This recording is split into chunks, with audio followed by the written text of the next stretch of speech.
Attention! Welcome to the Film Mages Podcast, where the popcorn is our ammunition, the couch is our foxhole, and the cinema is our place of worship. Now let me see your war face. Hello, everybody. How's it going? How are you? I'm Zach. I'm Mick.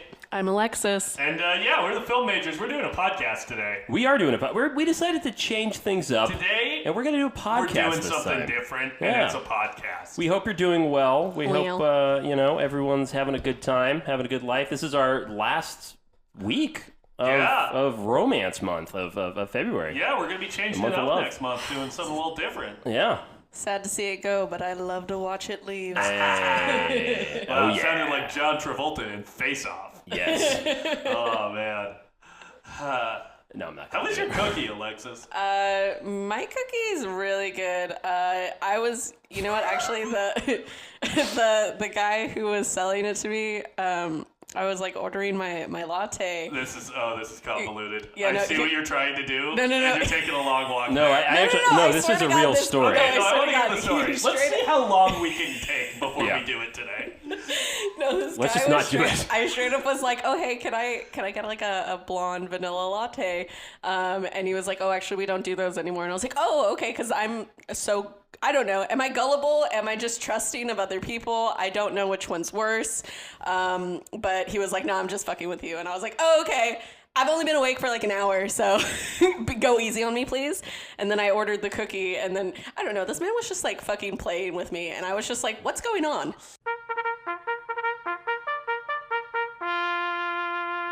I knew you were doing it. What? I knew you were fucking doing it. I actually didn't see knew it coming. I knew it from the moment Damn you it. started that. That was, you know Wow. what? You baffled one of us. Yeah, no, I I had to commit to the bit. I knew it. commit I to the fucking bit. knew. I saw it in your sneaky, devilish little Wow. eyes. Well, I really did actually want to tell the story because I was like, dude, why are you fucking Yeah, with see, me that's before what- I have my fucking coffee at 2, That's what 2 fucks 3 with me. p.m.?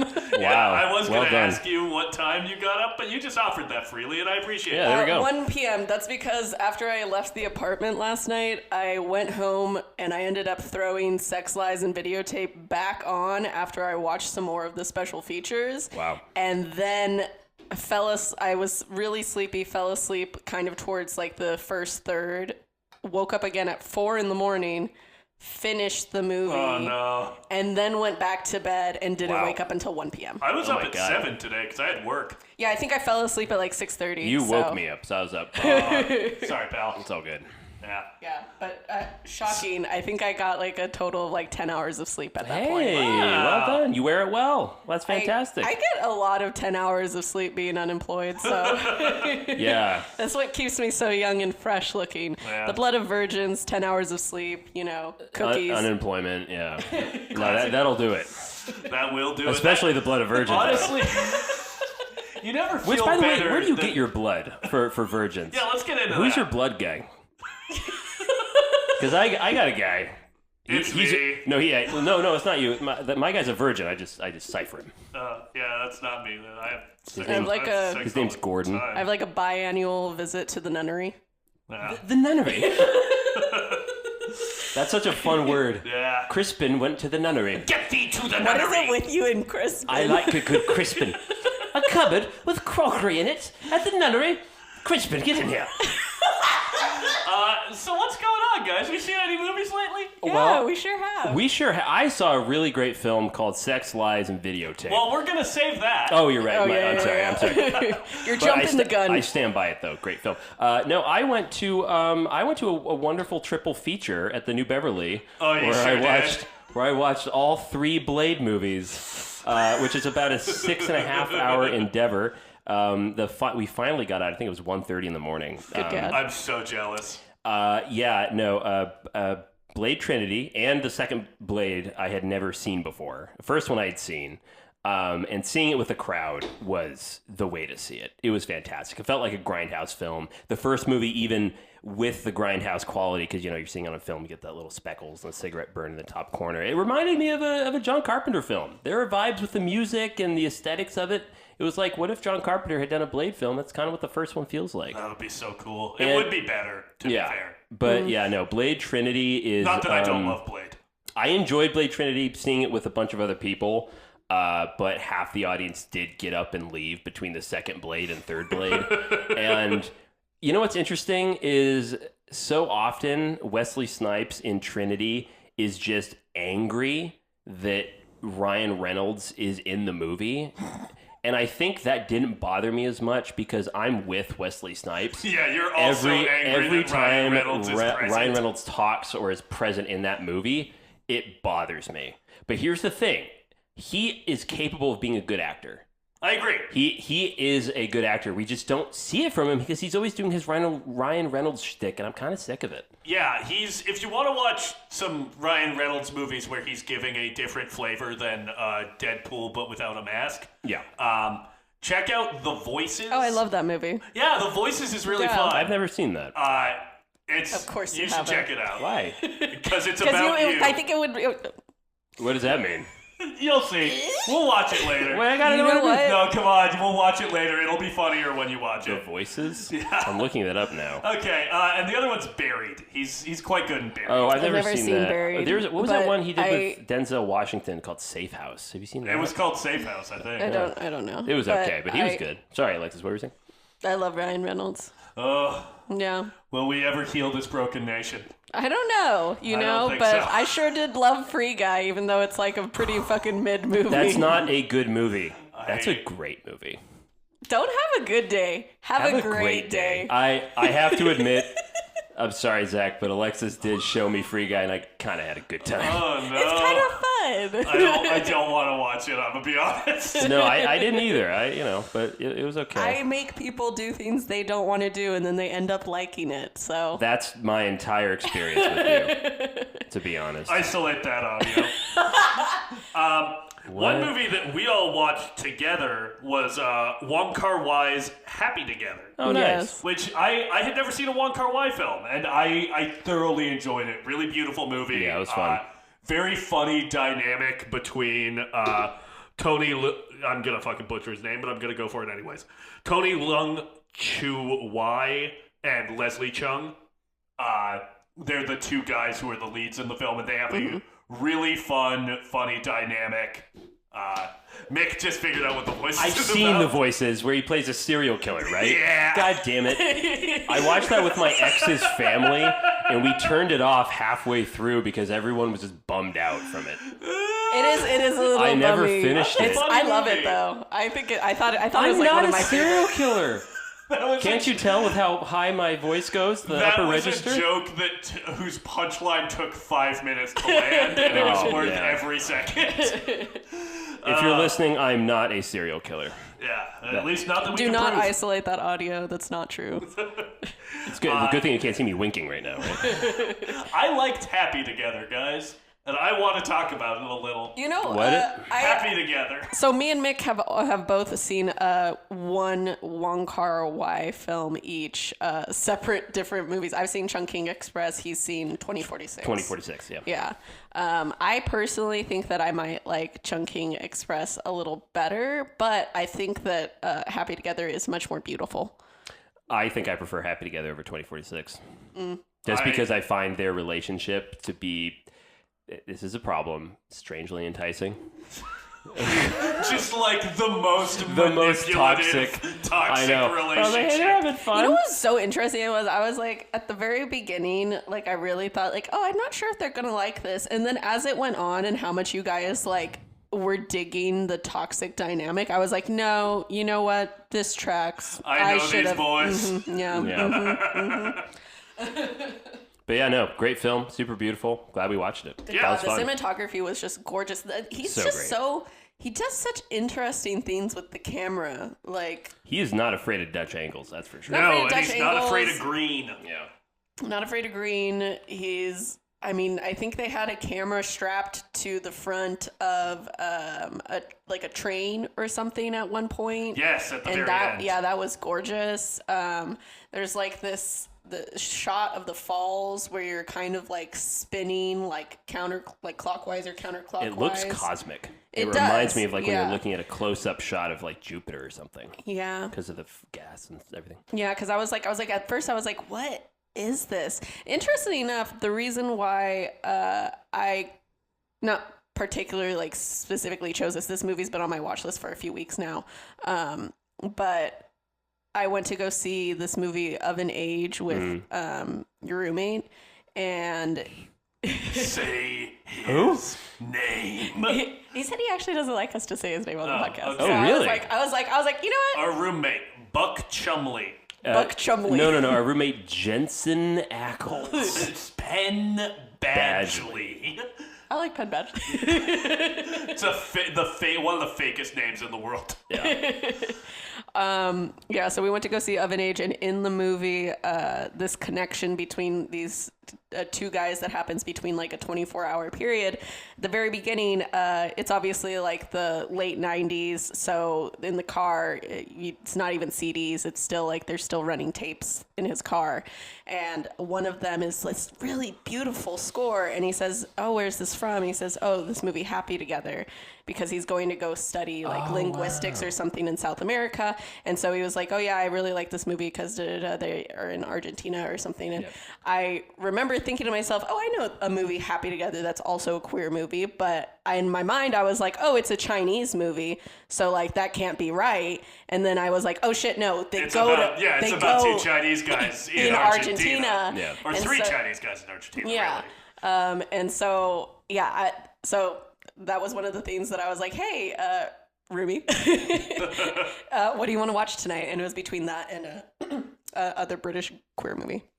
Nice. So, Cool. Yeah, I can't wait to watch that. I've been meaning to see it. I'm going to do that this the week. score is so good, and fucking Frank Zappa they have a song from Frank Zappa in there, and it's just like so fucking in Of an sexy. Age? Oh my god, no. In Happy Together. In Happy Together. Yeah, it's that like crazy guitar riff. I was listening to that on the way to the gym today. Yeah, it's fucking It was awesome. a weird vibe. Yeah, that doesn't exactly. I was get you squatting in a really weird pumped up. rhythmic motion.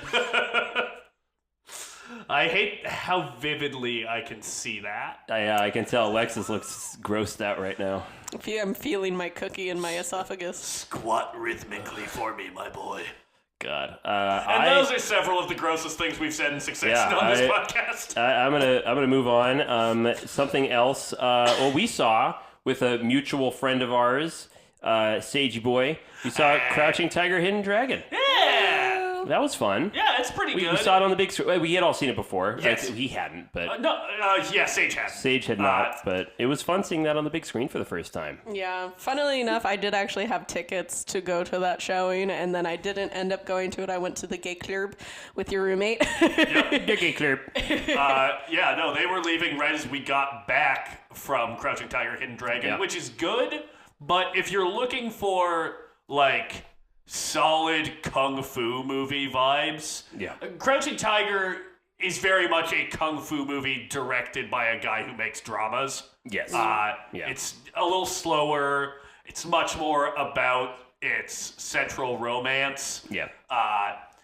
And when we got back, we were like, it's time to watch The Legend of Drunken Master. Goddamn right. And fortunately enough, right when we showed up, Alexis and our roommate were doing shots. Oh, great. That's right. Yeah. That's right. I remember that. Yeah, God, that is such a good movie. We should have an episode dedicated to that movie someday. I love it so much. Have you seen it yet? Have I shown that to you yet?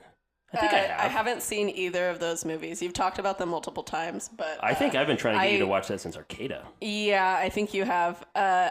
I think it's just that like action is not my first choice of movies. I have like, I don't know, like 100 fucking DVDs. I can probably count on like maybe like two hands the amount of like action movies that I actually own. Wow. Yeah. We like the kicking and punching. We like action movies here. Yeah. There wasn't enough kicking and punching in Crouching Tiger, Hidden Dragon. There's some good kicking and punching. There's great kicking and punching. There's a wonderful fight scene with Michelle Yeoh.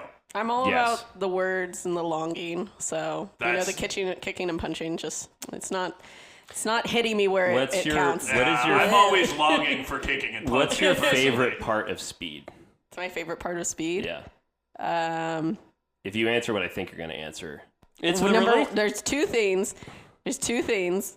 It is obviously the dynamic between Sandra Bullock There and you go. Keanu There it Reeves, is. That's what I was but looking for. also just two different types of tension, right? So you have the tension between them, Yeah. and then you have the tension of Is the bus gonna explode? is the bus going to explode? But like specifically the part where he is under the bus on the that's little ramp thing. fantastic at the That is airport. one of my favorite sections Oh, it's of so the movie. cool. Oh, man. That's great answer. What a picture. Great answers, plural. Thank you.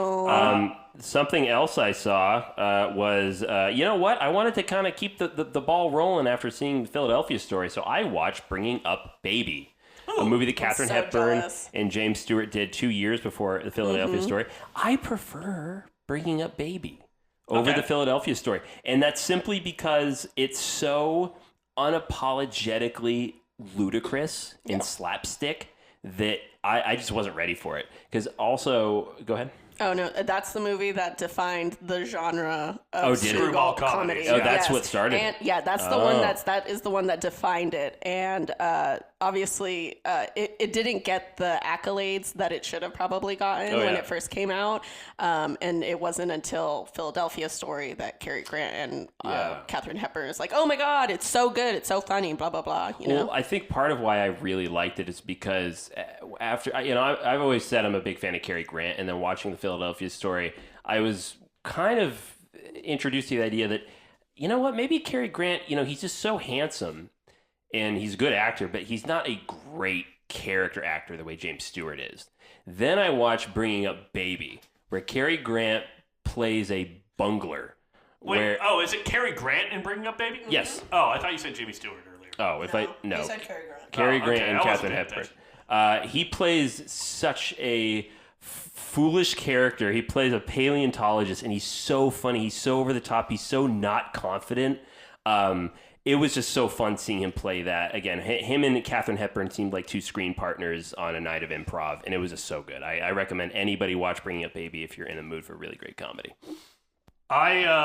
I myself also watched a bit of an older film, not quite as old as Bringing Up Baby, but I watched Carnival of Souls, which is a independent horror film from the 1960s, directed by Herc Harvey. It's really beautiful. I enjoyed it quite a bit. I think in a modern context, particularly, you can kind of see where it's going. Yeah. The reveal at the end of the film is not really surprising nowadays, but Yeah. it makes up for it you- by being very creepy, having a lot of unsettling imagery and kind of unconventional editing techniques. There's a lot of speed ramping that I found really kind of affecting and unnerving. So, Yeah. We both watched that a couple months ago. I had forgotten until just now. oh, okay. I just as you were describing it, I remembered the ending. I was like, think, oh, that's right. I don't know that you really loved it. I didn't. Yeah. No.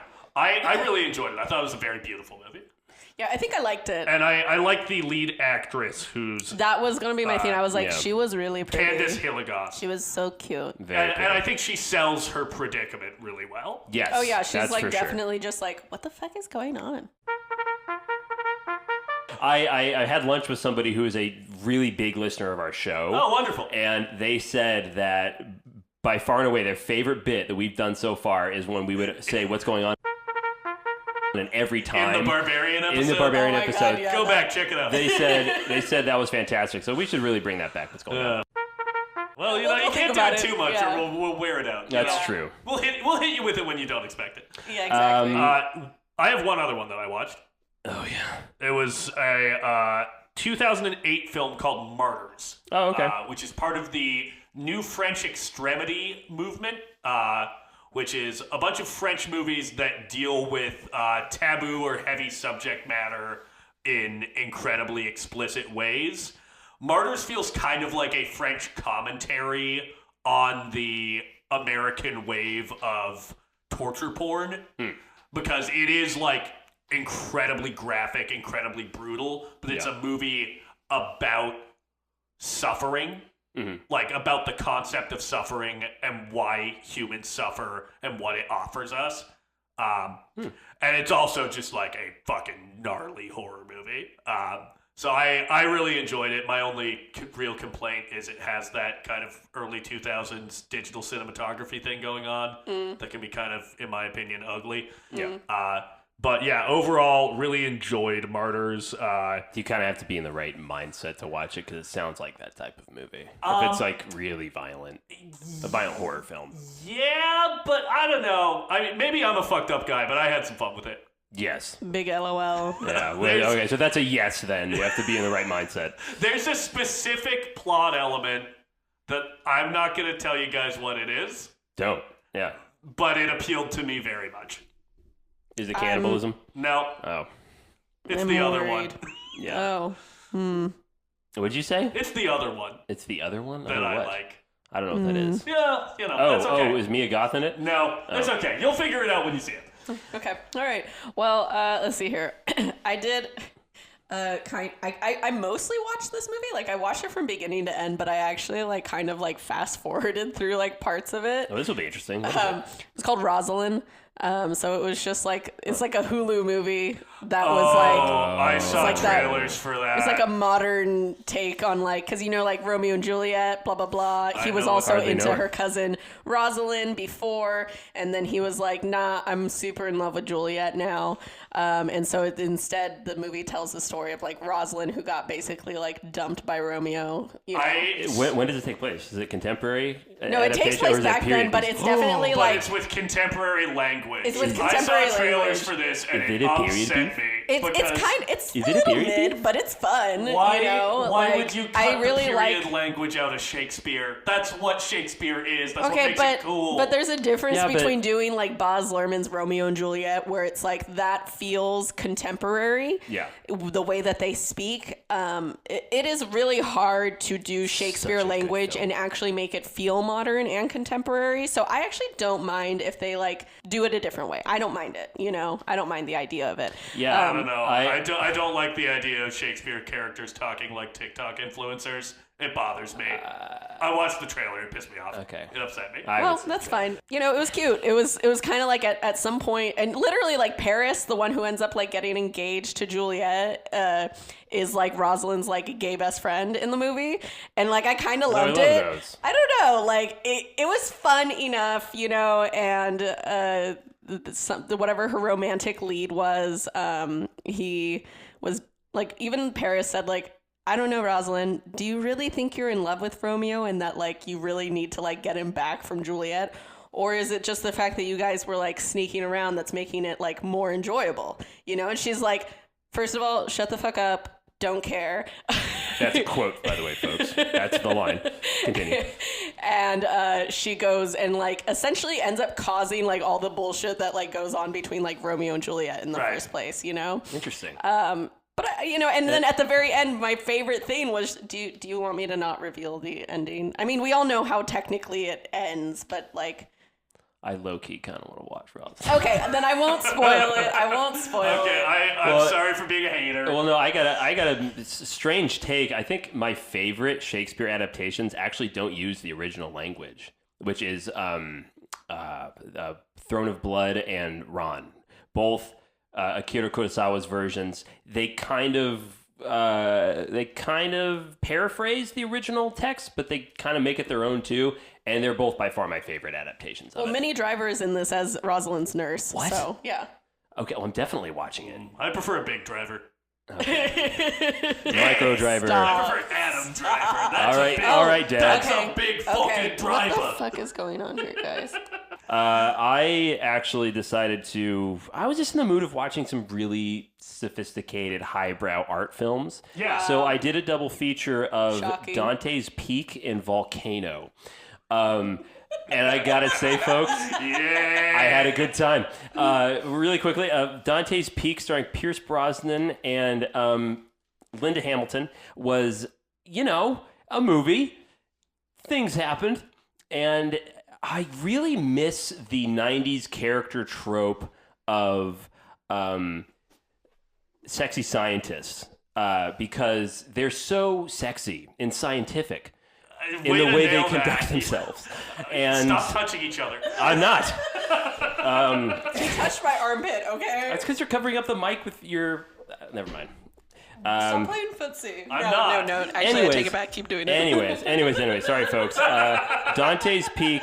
We need more sexy scientists. You get it in Jurassic Park. You get it in Contact with Jodie Foster. You get it in... And, excuse me, well, he's not a scientist. Never mind.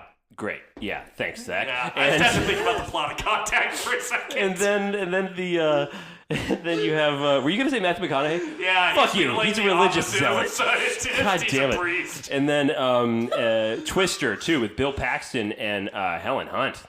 Hubba bubba. But yeah, great film. No, it's not. Dante's Peak is an average film. And then finally, Volcano, which stars Tommy Lee Jones, which is I have strangely... to say, I love that. I loved it in 1997. Yeah. The idea of your big summer blockbuster was, who's like our big, hero lead? Who's someone who's going to appeal to all ages? There's only one answer. Tommy Lee Jones. As I described, Dante's Peak is Pierce Brosnan in a volcano movie. Volcano is a volcano in a Tommy Lee Jones movie. And there's a difference. If you know what in other words, watch Fugitive and then watch Volcano, and it all just makes sense. Wow. This volcano's name is named Dr. Richard Kimball. Kimball. There's literally a scene where, anyways, whatever. I really loved my Volcano double feature. I watched Volcano with Mick, and it does kind of rule. It's pretty fun. Keith David's in it. Yeah, oh my God, Keith David. Which I loved when he showed up, because I was like, wow, we have grumpiest white man and the grumpiest black man on the case. It's literally, the most gruff men you can think of, and they cast them together. It's beautiful. We need two grizzled men of different races on this. There's multiple scenes of Keith David as a cop and Tommy Lee Jones as like the head of disaster relief for Los Angeles. Like public works guy. Both barking at other people, but they're talking over each other. It's just men barking. I like a man that barks. Oh yeah. I literally just blacked out for like a whole minute, but then I think I did too, actually. But then I came back in right at you said, I like men who bark, and I'm confused but aroused. That's how I felt watching Volcano. Yep. And I feel like that just about sums it up. I think that about sums it up, Does anybody folks. have any other movies they want to talk about? Yeah, so I totally forgot to mention that when I was hanging out with my friend Allison that she'd never seen any of the Magic Mike movies, and I kind of wanted to see the new one because I also love highbrow cinema. You get it. This is not a podcast of Philistines, folks. No, you highbrow. You want a podcast for the common man? Go to all the other ones. Yeah. We're intellectuals here. Yeah. This actually ties into the film we're talking about today, so please tell me your thoughts on Magic Mike's Last Dance. Yes. Okay, well, to begin with, I have seen the original Magic Mike before because I have, straight sisters, and, that's just a straight woman kind of thing. But I do admit Matthew McConaughey is fucking incredible as I think it's Tex, right? God, I hope so. The law says you cannot touch. Everything's bigger in Texas. But I think I see a lot of law breaking. Yeah. Interestingly enough, this is this and the last movie were both directed by the same person. I won't say it yet. My mind is yeah, it is very interesting. What a filmmaker.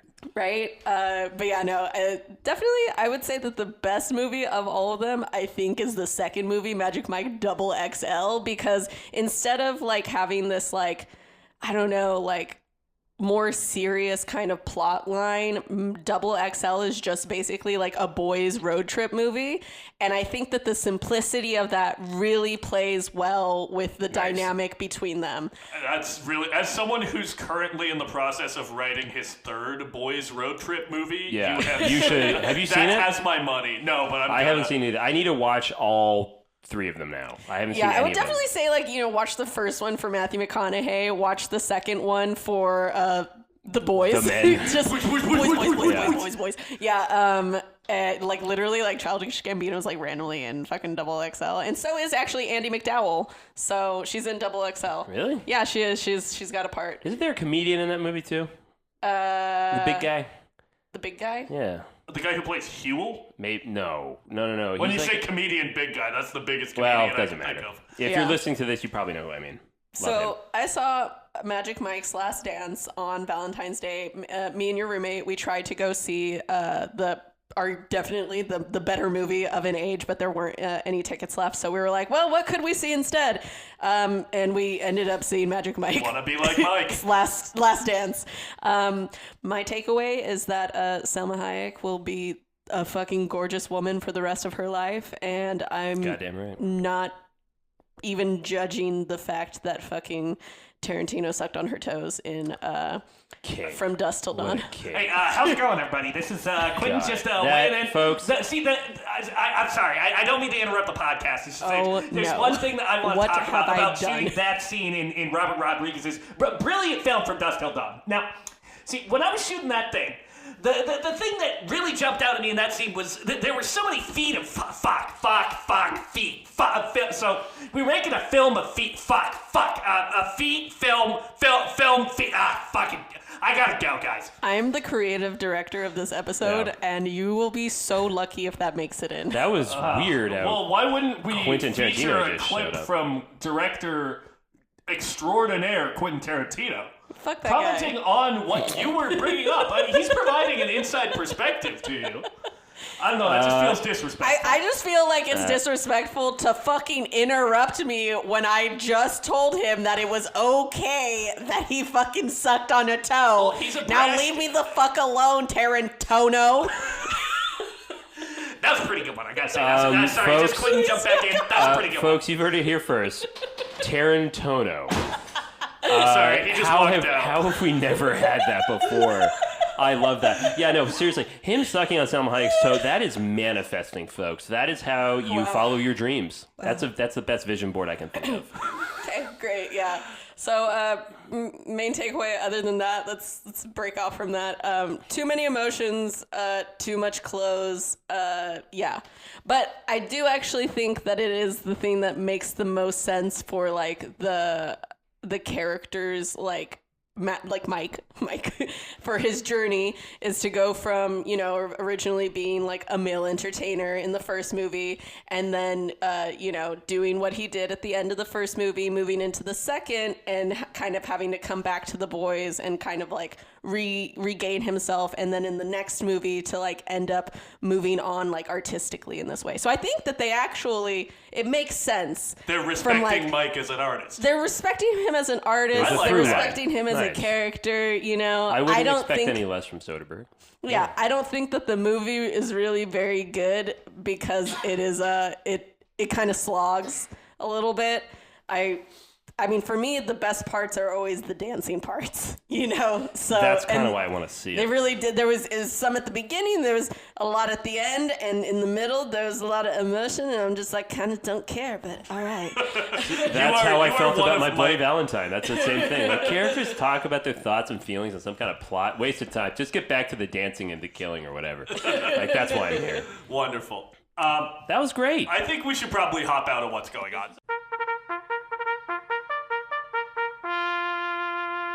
This was a fun episode. It's great. Oh, that's right. Yeah, that's right. We're only like a third of the way through. We're moving on to our grand topic, right? Our beige topic. Our beige topic.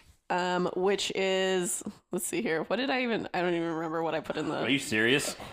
No, I do. Are you serious? No, I do. I remember. It's actually a really good topic. I like Great it. examples At of first, I was like, I don't know how to feel about that. non-sexual intimacy. Yeah, non-sexual intimacy in films. We know that Hollywood does love their sex scenes. I already reject that. What? Yeah, I'm kind of Hollywood has with you. become so sexless now. Yeah. I agree that in the past Hollywood has Yeah. enjoyed a sex scene, but I think it is legitimately a problem how everyone is. There's literally an article that I've read called "Everyone is Beautiful, No One is Fucking." Yeah. That's just my one piece. I have to say. I 'cause kind it of really is agree. true. I think you watch movies from the 70s and 80s, and there would be the sex scene, you know? And it's not, you don't need it, but I do kind of agree that we don't get them as much anymore, which is too bad because it's nice. We get so much violence. It's a shame we don't get to see two consenting adults making love. I mean, why is that such a big fucking deal? Okay, but like half the time they're not really like making love. It's just like some fucking contrived fucking plot line. The male gaze ruins it too.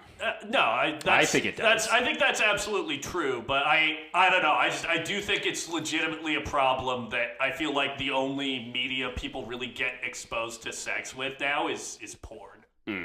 I don't think that's true because as somebody who watches like a lot of queer cinema, I think that there is. Like, well, yeah, I'm talking more in terms of like mainstream Hollywood cinema. The sex has basically disappeared from that, and I do think that's a problem. I don't find it a problem, I guess. I think that it has led to like weird puritanical attitudes around sex. I think, but maybe it's the fact that like there's so much sex on TV. There is. Yeah, I mean because also look like at HBO, Game of Thrones. I mean, that shit's just porn with a big but story. like a lot of those TV shows, especially like HBO and stuff and Showtime, whatever, they're all very cinematic, and a lot of them are very, very sex heavy, and also like very like violently sex heavy. Yeah. I heard that the first season of Game of Thrones did not have an intimacy coordinator on set. Strangely enough, not good. Yeah. Yikes. But regardless, I will say that your topic, Alexis, I actually like because it's challenging. I like the topic. I had to really too. think about it. Yeah, I more take issue to the pitch rather than the topic. Yeah, can you just read your text, actually, or part of the text you sent, because you summarized it so well. Yeah, it was the most eloquent just so that our anyone listeners has ever summed up their just big so our topic. listeners really understand what this is. Okay, I said for this week's topic, I want to do favorite films that demonstrate the lack of sex/voyeurism in film that does not equate to an improper portrayal of intimacy. Like, we know Hollywood loves a good sex scene, but they're sometimes so dramatic and portray sex in this unreal light. So what is a movie that makes you feel like the characters are intimately connected without showing them fucking necessarily?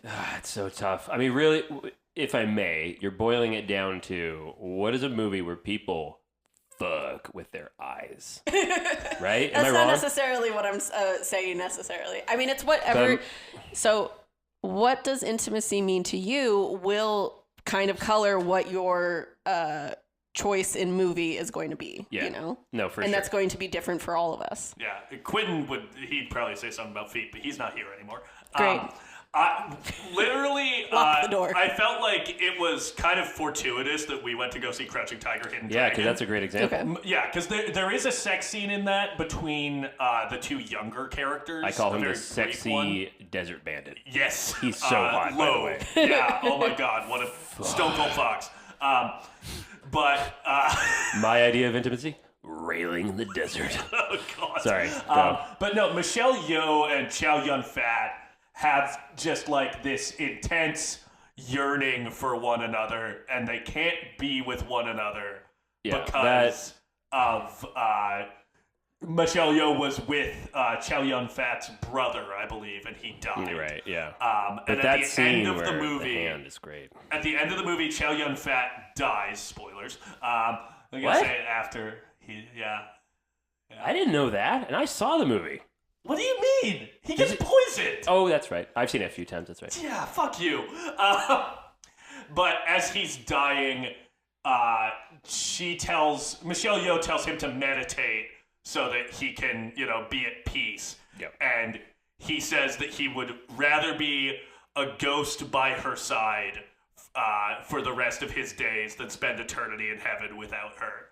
And I was like, that's beautiful. That is romantic and intimate. And they just share a look and a kiss right before he dies, and it fucking is very moving. Yeah. So that's my pick. Okay. I think actually, now that I'm really, because I've spent quite a minute thinking about this. Ruminating. Nice. Yes. Gesticulating. You got a whole list. Masticating. Masticating. Maybe not masticating. No, please stop. No. That's what I do when I think. That is so. Can somebody else go now? Because I feel like talking about what movie I was going to talk about. No, do it. Okay, all Very right. sorry. So, in Women Talking. Bad segue. That's what I said. I said you should have gone great after film. the fucking Great masticating film. Great shit. film. I have a Jesus story Christ. about women talking. Is it going to interrupt a woman talking? Yeah, go ahead. Okay, let me fucking finish that. That was great. I loved that. Sorry. That was great. Sorry, go ahead. Great. Okay, so Ben Whishaw and Rooney Mara's characters, Ona, and what is his name? I can't remember what his name is. Oh, August. His name is August. So I love this part where they're like, so this man has clearly, he's been in love with her like his whole life. And she is now pregnant through not personal choice or anything.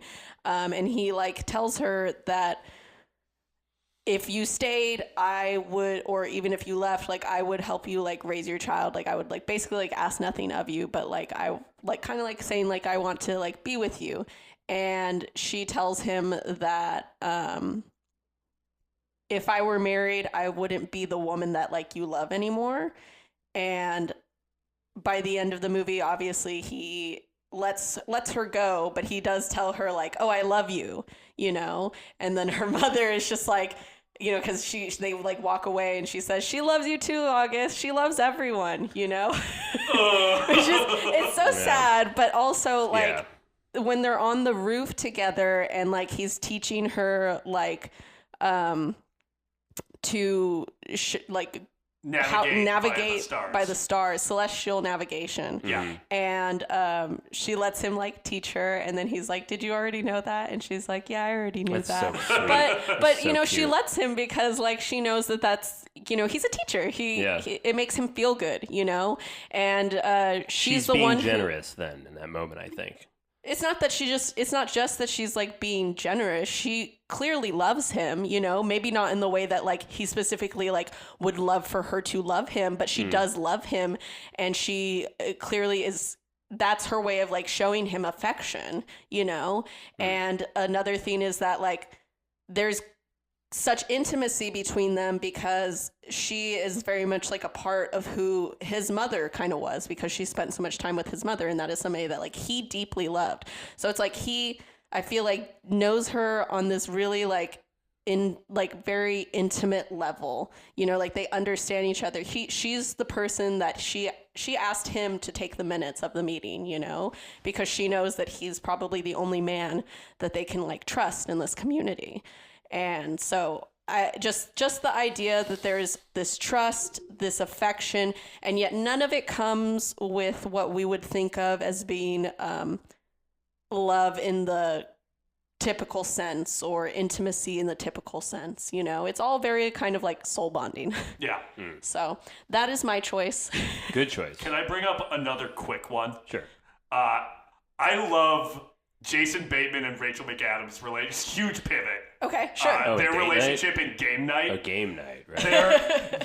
The way that they show love is by being incredibly competitive, both between one another and against other people. That's a good movie. And they've had this whole, spoilers for Game Night, they've had this whole issue throughout the film where Rachel McAdams is trying to get pregnant, and Jason Bateman isn't sure if he wants to be a dad. Yeah. And at the end, he's like, "Our baby, it's gonna crush every other baby. It's gonna be the best." And she's like, "That baby is going to destroy everyone else's baby." Yeah. And even the way that they decide they want to have a child is in relation to how their child can beat other people's kids. I think it's such a like somewhat toxic but very sweet dynamic. Yeah. I love that movie, and I wanted to shout it out. Nice. Oh, I love that.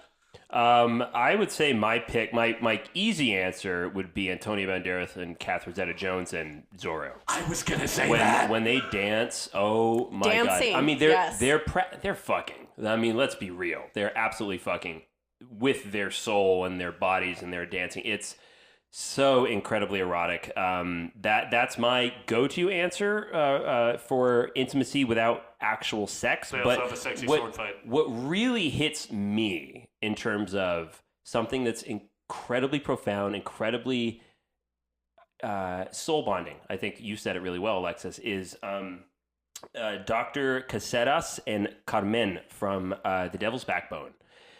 Those two characters. Now, if you don't know those characters' names, that's the older gentleman who has the white beard, and then the woman who has a fake leg. They run the orphanage in Guillermo del Toro's The Devil's Back. They have, I think, one of my favorite relationships ever put to film, and it's incredibly romantic. And part of what's so romantic about it is that they'll, spoiler alert, they will never be together.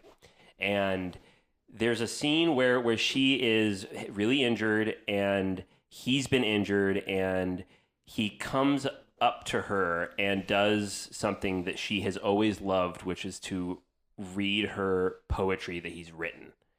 And I cry every time I watch it because she starts to cry and then he starts to cry. Because, I mean, something that the movie sets up is she is sleeping with another character in the movie. And when she's sleeping with another character, the doctor is like listening through the walls because they share a wall. They have 2 different rooms. And then when he is listening to his opera and his music, she listens through the wall at what he gets joy from. So you see them wanting to connect with one another, one perhaps sexually, the other one intellectually and emotionally, but that connection is undeniably there. And it's just so beautiful. And I'll be honest with you, I did not think of that until just now when we were recording this episode. I did not have that planned, but I just remembered that's one of my favorite super compassionate, super passionate love stories that you never see them ever get together. Great film. Devil's Backbone, I still think, is my favorite Guillermo del Toro picture. Thank you, Michelle, for giving me that DVD. Aww. That's so sweet. Do we have anything else? I mean, I could probably go on because that's probably in my vein of just shit that I enjoy is like, I mean, you know me. I enjoy like a good whatever, like longing and some pining and stuff. But for me, what feels more real and more interesting and more important is when it has nothing to do with sex at all. Yeah. When it has everything just to do about connecting with somebody like on a very human, emotional level. Just being present with them is special. Just the final bit of Superbad. I love you, man. I love you. I was going to say, I don't even feel weird. You know, another good that. one is Robert Foster and Pam Grier in Jackie Brown. Yeah, that's another good example. Okay. Yeah. Where they don't bring up a Tarantino movie; you'll come back, man. They don't end up together, but god damn it, they have a very, very special connection. One that which Samuel Jackson's character does not understand. Like that's part of his story in that movie. It's like he's kind of like, what the fuck is up with you and this old white guy? Like what? How is that a connection? But she's showing him music that he's never listened to. Yeah, I don't know. It's such a great picture. It's one of my favorite Tarantino movies. RRR. That friendship. That's one for the books, guys. Oh, it sure is. That's love. Oh, also, I'm going to go with Interview with a Vampire, Brad Pitt and Tom Cruise. You're so toxic. I'm just saying, it's just really hot. Good lord. Do you disagree? That's a hot connection. Of course I agree, but okay. You're not wrong. Yeah. Just shut up, for that's all we're saying. Speaking of toxicity, sure. Do we want to get into it? You know what? Can I have like a side note really quick? Of course. Because I told Zach this. I think I texted you when I found out. But Ben Whishaw is gay, and you didn't know that? No, I didn't know that. I didn't know old that. News. I know, but like I'd never watched Paddington, so like I was never like in his like. I've told you he's gay. I remember definitely telling you. Did not hear you. Wow. Maybe that was selective hearing. I don't know, but I literally like as soon as I found that out, because I recently like bought a couple more of his movies. I texted Zach immediately, and I was like, I'm crushed. Oh, that you'll never have a chance? Well, not just that, but I was also like, what is it about my taste in men that is maybe better than my actual gaydar? I don't get what it is funny. Because sometimes I'll be like, wow, they're so attractive, and then like I'll look at it and I'll be like, oh, they're gay. That makes so much more sense. It all makes sense. It all comes back. It's all adding up. Yeah. It's all coming together. I think I knew that since he did Skyfall. I remember I really liked his performance. Well, because I also don't watch the James Bond movies. Interesting. Yeah. So was Women Talking your first introduction to him? No, because you did make me watch Paddington. Oh, did I? Oh, okay. Good Which movie. technically, I don't remember if I was like. You fell asleep, I think. You didn't get to the end. Oh yeah, I don't think I finished it. I was very tired, to be fair. I rolled it for you because Nicole Kidman's in it. I know you love Nicole Kidman. I do love Nicole Kidman, but she's not playing like a hot lady in that, so it's okay. I beg to differ. Yeah, I disagree. Oh, okay. All right. Well, actually, you know what? I take it back. She is. Yep, there it rather- is. Yeah. No, I'm trying to think here. Perfume. That movie, Perfume. I still need to see He's in that. Yeah, I Perfume, gotta see that. and I've seen it so long ago, and I do remember he was like a noodle boy, and he was a serial killer. So I'm pretty sure I thought he was wow. hot. But That's it's a been Tom like Tykwer movie. it's been a decade since I've seen that movie, and I just kind of forgot that was him. So yeah, I think fucking Women Talking was the first time I was like, oh yeah, like I know him from something else. So yeah, Cool. There we go. Great. love Well, it, tasty. let's get into it. Yeah. Let's get into our film. Yeah, speaking of wonderful relationships that don't necessarily involve sex, what's the movie that we're discussing today, Alexis? All right, buckle the fuck up, y'all. We're doing Sex, Lies, and Videotape, 1989, Steven Soderbergh, starring Andy McDowell, James Spader, Peter Gallagher, and Laura San Giacomo. Hell Nailed yeah. Slay. All of that Crushed off the it. top of That's my the head. sister, right? Cynthia? Yeah. Great character, by the way. She's fantastic. She actually is in Pretty Woman as Julia Roberts' friend, who is a sex worker. Oh, really? Yeah. Okay. And she is so funny because, like, at one point in Pretty Woman, she's like, I just don't know where to go for, like, any of these, like, really nice clothes. And her friend's like, Rodeo Drive, baby. she's just the perfect, like, kind of, like, fun, energetic, like, friend, I guess. I don't know. Nice. Yeah. Cool. Would you like me to read the summary? Yep. Anne, Andy McDowell, is trapped in a sexually and emotionally unfulfilled relationship with her husband, John, a successful but unpleasant lawyer who is sleeping with her sister, Cynthia, Laura San Giacomo. The underlying tensions in the couple's marriage rise to the surface when Graham, James Spader, a friend of John's from college who's been drifting for 9 years, returns to town and videotapes Cynthia and Anne as they talk about their sexual desires. Mm-hmm. I'd say that's a good summation right there. That's good. Yeah. So, first and foremost, bit of trivia about this movie. This movie kind of sparked the wave of independent American cinema in the 1990s. Yeah. Because, This was before Sundance even became Sundance. yeah, it That's was incredible. called the U.S. Film Festival, I believe. It was the U.S. Film Festival. Yeah. That makes me happy because when I think and miss the 90s independent movement, I would say Pulp Fiction and this movie are what I think of first. They're Yeah, kind but- of two of the really important ones. It's like people kind of forgot that this movie kind of even, because whenever I've like previously, before I ever saw this movie, I'd never really heard of it talked about when people bring up independent cinema. Yeah, which You're is right. crazy Yeah. because other bit of trivia, Soderbergh became the youngest ever Palme d'Or winner with this movie. He was 26 years old. Yeah. That's incredible. Yeah. Honestly, a lot of people were really scared to make this movie because they thought that it was going to be like kind of a skin flick.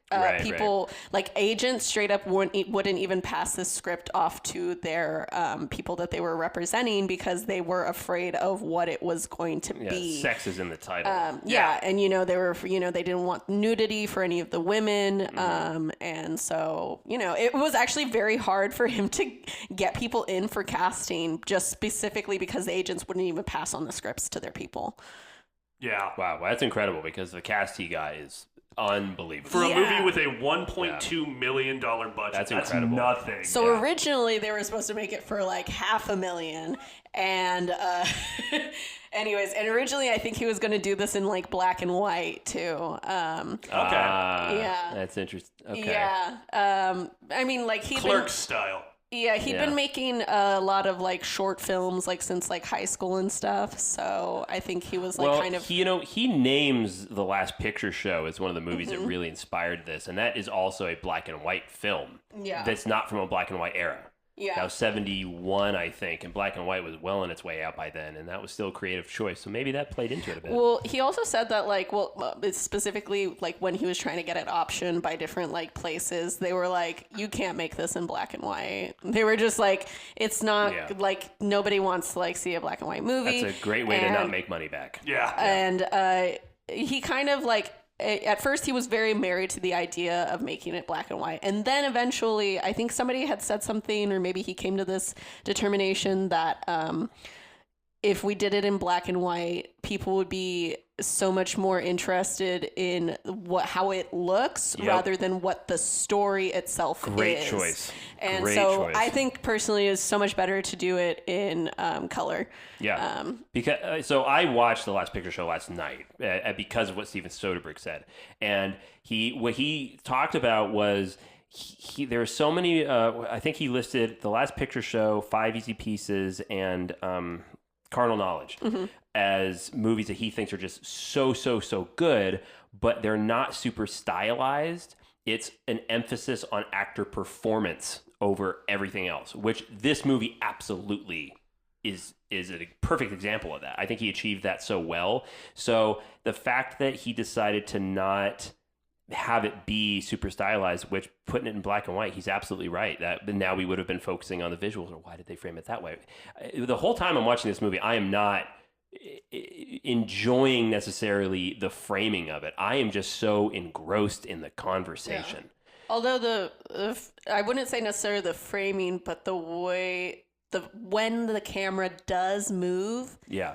Is always interesting to me, because I feel like there's a lot of static shots on John, Peter Gallagher's character, and I think that like kind of represents the fact that he himself is a static character. He's not stagnant. change. He has no he has no introspection at all, and therefore he is a stagnant character. Whereas there are moments where like somebody is talking and it's like kind of maybe showing like a more vulnerable side of them, and I feel like it starts to push into them. Yeah. I also just have to quickly say, it's so simple. Threw me the fuck off that Peter Gallagher's name is John Mulaney. Oh, is it? Is it? Oh, I didn't know Mulaney. John, oh, wow. It's spelled differently, but I was like, what the fuck's going on here? Especially because he's like, I bet he did kill his wife. He's kind of like a tall, generic-looking white guy with similar eyebrows to John Mulaney. That's kind of funny. What the fuck is happening here? Yeah.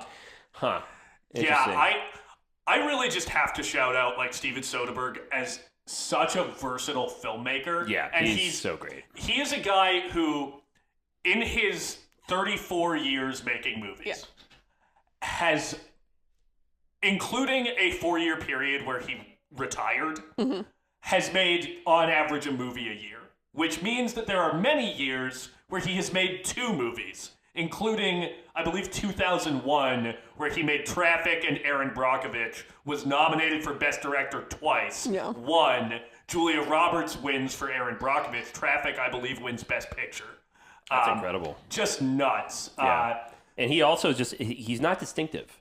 No. Again, the fact that it blows my mind that he's the guy who directs all of the Magic Mike movies, and then also all the Ocean's 11 movies. And all the Ocean's 11 movies. I fucking love Ocean's 11. And Contagion, Aaron Brockovich, Contagion's so good. You can't you cannot corner this guy. Like, it's all over the place. He has a quote that I want to bring up. Go for it. Where he talks about thinking of filmmaking as a sport. Yeah. And saying, when you're moving super fast, you don't have time to be pretentious. And I think that really does nail down why that's so interesting. Why we don't have an intense picture of what a Steven Soderbergh movie looks like, right? Because he's cranking them out so quick. He's just making what he wants to make and going for it. I think he fears being perceived as pretentious.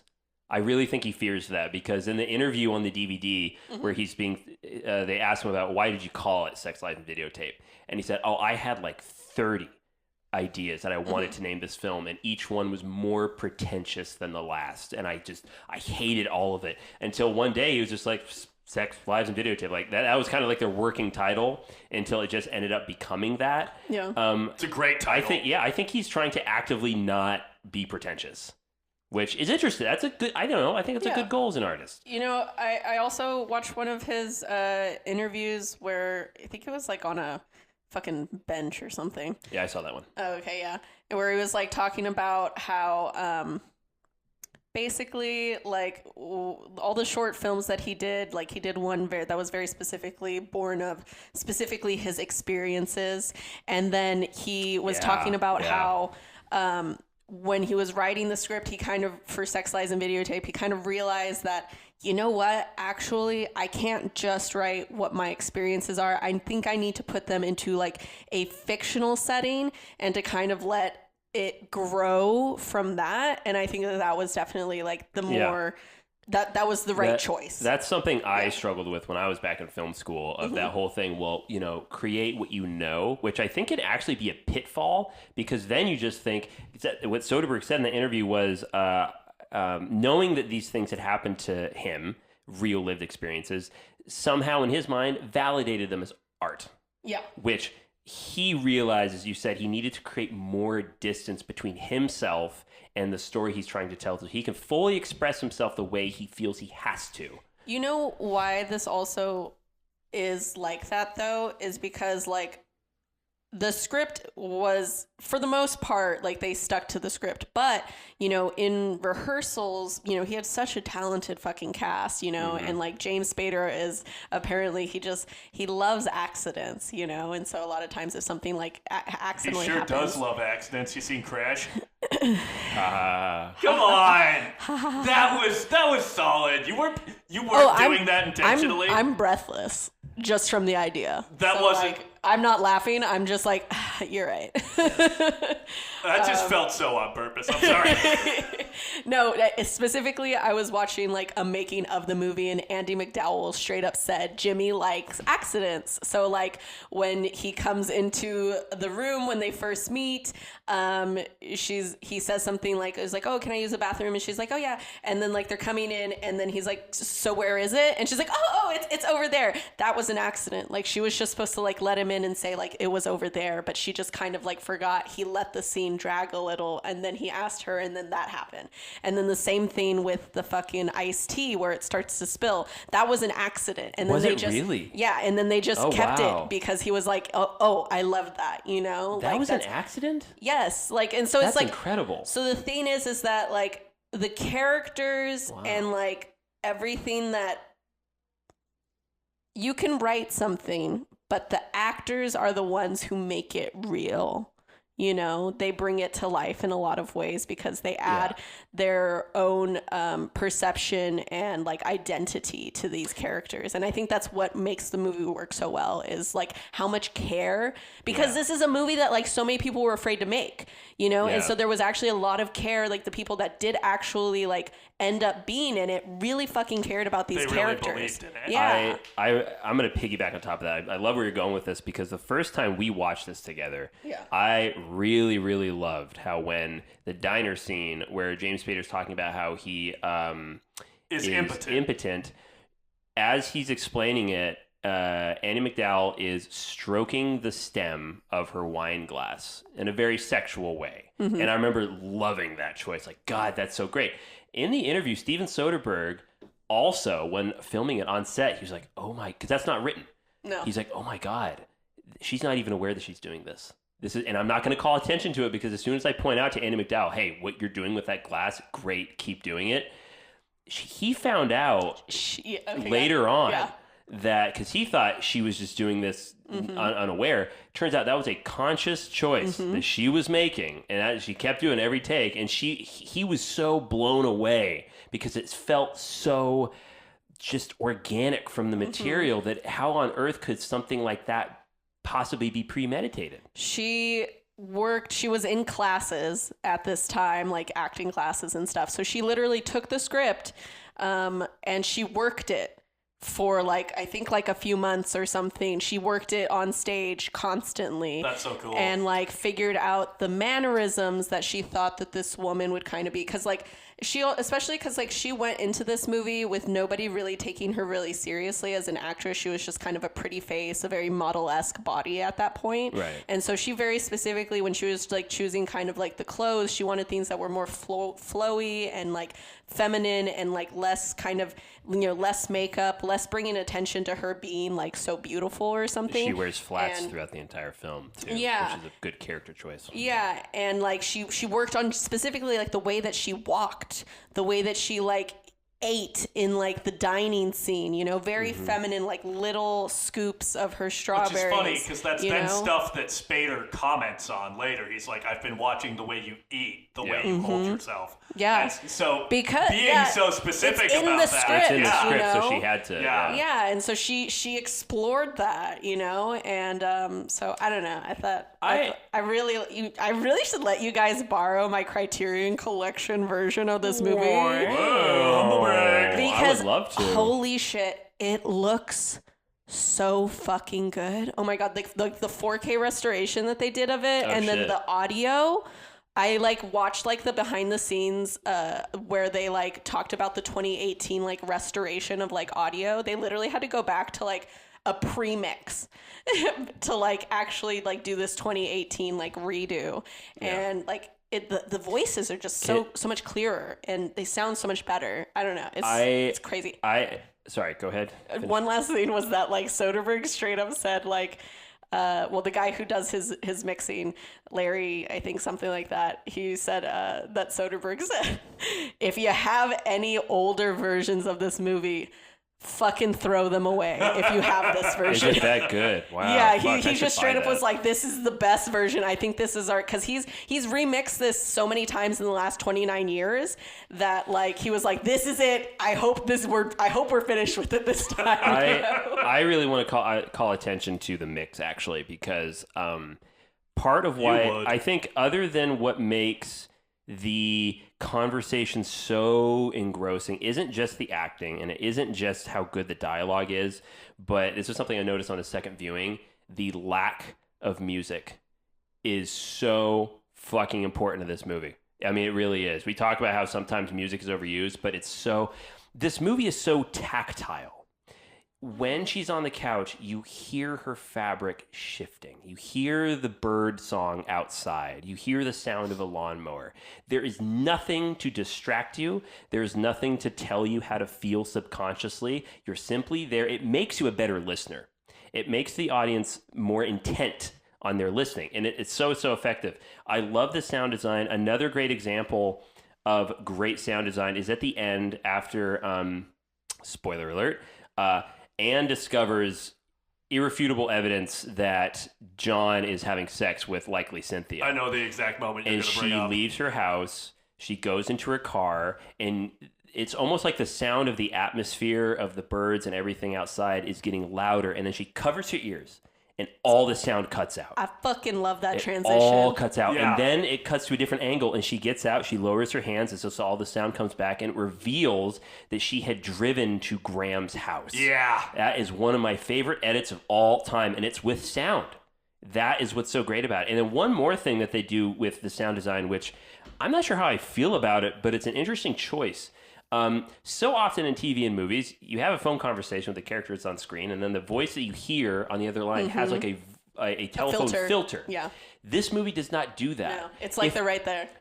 Exactly. Yeah. It's not that they're in the room with the actor. No, because the audio of the person that we're not seeing on the phone conversation has even clearer audio than the person that we're watching. It's like they're in the theater with us, which is such a strange choice.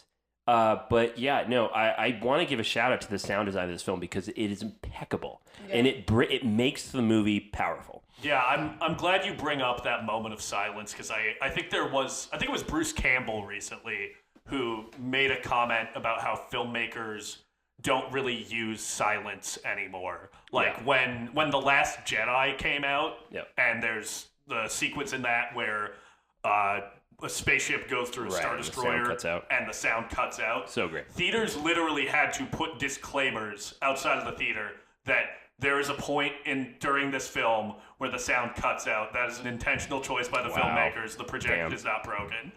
I don't know. I think it does speak to like how loud a lot of sound mixes I watched are. something recently with you, and there was a huge explosion, and right before the huge explosion, all the sound cuts out, and when the explosion does happen, it feels 10 times more powerful. Yeah. Because of just a very easy sound design thing. Yeah. To me, I really enjoyed the silence of this movie because it plays into the voyeurism. Yeah. Because without a soundtrack underneath, I love voyeurism. It's like probably one of my favorite aspects of like all movies that are like my favorite movies. There's always some sort of aspect of inherently voyeurism. voyeuristic to enjoy film. Yeah. We're just watching. Well, yeah, definitely. creeps. But like, you know, like you guys really love like your action movies and all these things. I tend to really like these are the type of movies that I will rewatch like over and over again just because I want to sit and watch these characters. You know, and there's just something inherently like a need to experience the voyeurism of watching these people, you know? It's such a good character study, this film. It is so great. It's not driven by plot. It's simply driven by characters exploring themselves and each other and ideas. And I really like that it would be super easy to make a version of this movie where, you know, Anne is broadly like a good person, Cynthia is a bitch. You know, like you could make that movie, she's sleeping with her sister's husband. Like you could make that movie. Yeah. Anne is kind of unpleasant. Like, there are moments in this movie, and it's for, like, a good reason, but there are moments in this movie where I'm like, Jesus, you are so goddamn judgmental of your sister. You are so pent up, which is the whole point. Well, and I don't know. I think that when we see the movie play out from different people's perspective, it really does shift your sympathies in such an exciting way. I can see where you're coming from with that, but I, you know, being a woman and having my own experiences, seeing other, like, I grew up in a primarily, like, female household, you know, I've listened to a lot, listening to Andie MacDowell and Laura talk in the behind the scenes, they specifically bring up the fact that, like, And actually, the essay that is at the beginning of my pamphlet for my Criterion Collection DVD. Humble brag. It is available like online if you just want to like look it up. But they talk about how their characters are explored in the negative of each other, like they're direct parallels in a way, you know, where like, you know, obviously like Anne is very sexually repressed, versus Cynthia is very, I wouldn't say necessarily like sexually liberated, but she uses sex as like, yeah. And they talk about how Anne, like when she's exploring her character, she realized that, you know what, Anne probably grew up being the good girl. Absolutely. You know?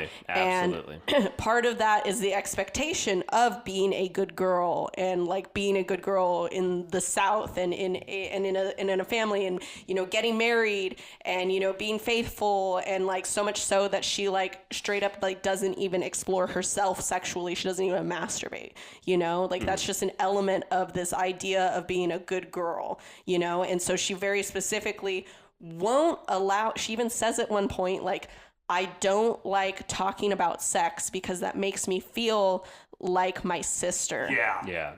And because she's always talking about, like, she doesn't even like it when people say the word fucking, you know? She's just say like, that word, you know how it irritates me. Yeah, exactly. Yeah, you know, it's like, it's like, it's grading her in like it's this dirty word almost. It's I don't know, maybe it's just like reminding her of like all these things that she doesn't feel like she understands, I think, in a certain way, or like feels that she isn't allowed to enjoy because she is the quote unquote good girl, you know? And then also once, you know, word's out that there's this new guy in town, Graham, what does he look like? Maybe I'll stop by and visit him. That's Cynthia talking. This is after Anne has already had a couple of conversations with Graham, and so she's being very kind of like, no, I don't want this is weird. I don't want you hanging out with him and all this kind of stuff. Pushing back on Cynthia quite a bit, and again, I love that because it shows that for the first time in this film, Anne has had a profound connection with another character. That soul binding that you're talking to. So she's already feeling protective of Graham and does not want Cynthia anywhere near this guy because she herself has this special connection with him and doesn't really, I think she kind of wants to keep that separate a little bit. And I think she's also concerned about, because this is after Graham's told her he's impotent. Right, exactly. I think she's concerned about him being embarrassed. Right. Because, you know, if her sister makes a pass. Yeah, so I'm not saying she's being selfish, but I think another thing that is there is just that obviously both of these characters are inherently attracted to each other. Yeah. And she will not admit that because she can't admit that she has sexual feelings at all. Yeah. Like she won't allow herself to feel those things. And he won't admit it because he is like physically, emotionally distancing himself from sex as intimacy. Yes. And so he won't feel that attraction. He won't allow himself to feel that attraction for her because it is part of his maintaining a distance. Like at that one point he says, I have spent 9 years curating my life so that something like this wouldn't happen. Wouldn't happen. Yeah. You know, like you were breaking my walls down and I spent so long carefully curating them, you know? That's another thing I so loved about this movie, especially when you have John played again. Peter plays the perfect asshole. Underrated performance. Peter Gallagher is so good in this movie. Yeah, he's up there as good as the others. Yeah, he's so great. He kind of has to hold the center. Oh, absolutely, he's so great. But what I was going to say is what was so captivating about Graham, James Spader's character, is his ability to be honest. Like he's such an honest, he will answer your question straightforward, even if it's an uncomfortable answer. But everybody, he's just so honest. And I remember writing in my notes like, God damn it, that's part of what makes him so attractive and almost seem so confident is his ability to just simply answer a question completely and utterly honestly, which is why when you then reveal later on that he is a recovering pathological liar. Yeah. That, oh God, I loved that so much because it just adds such great layers to him. Our square of characters are they all reveal each other within the negative. So you have the sisters who have this like kind of like thing with like sex, right? So you have one that is anti and one that is very pro. And then you also have Graham and Peter where it's like very clearly John lives his life as a fucking liar, and Graham lives his life in only trying to tell the truth, and it makes people very uncomfortable, you know? So I think it draws people to him too, though. Yeah, I mean, of course it does. I mean, when Cynthia's talking about that's what makes John uncomfortable. This interview thing, like, what are you gonna do with it? What are you gonna ask me? Like, you're gonna take me? And he's just answering the question, like, no, you don't have to do anything you don't want to, just dialogue. And she's just taken by, wow, all right, this guy's just being so honest. I think it's because, like, I don't know. He also looks like James Spader, and his hair is fabulous. His hair is so good. Oh he my has God, the his most hair. perfect pillowy lips. Well, you know, I have to shout out Soderbergh for kicking off James Spader's horny freak era. Oh yeah, because he did this the is Lord's the work. first in a string of movies where agents in the 90s to early 2000s would be like, hey, so we've got a role coming across our desk for a strange, perverse sex freak with some sort of a sexual problem. Let's get James. It's a very psychosexual movie, and Spader's like, I'm in. This is why I have said before that Interview with a Vampire could have been the sexiest film of all time if they had put James Spader in it as well. Because James Spader, Antonio Banderas, Brad Pitt, and Tom Cruise. Oh, I'm sorry, I'm getting a little excited right now. But yes, Mother, if you're listening to this, I know. Whoa! It's a good segue. Your mom? In the same sentence. I know you don't like James Spader. And I was not allowed to watch James Spader growing up. She just doesn't like him. Mom, I love you, but you're wrong. James Spader is fabulous. I love that man. He's such a good actor. He's really hot. All right, he's a really talented actor. Sorry.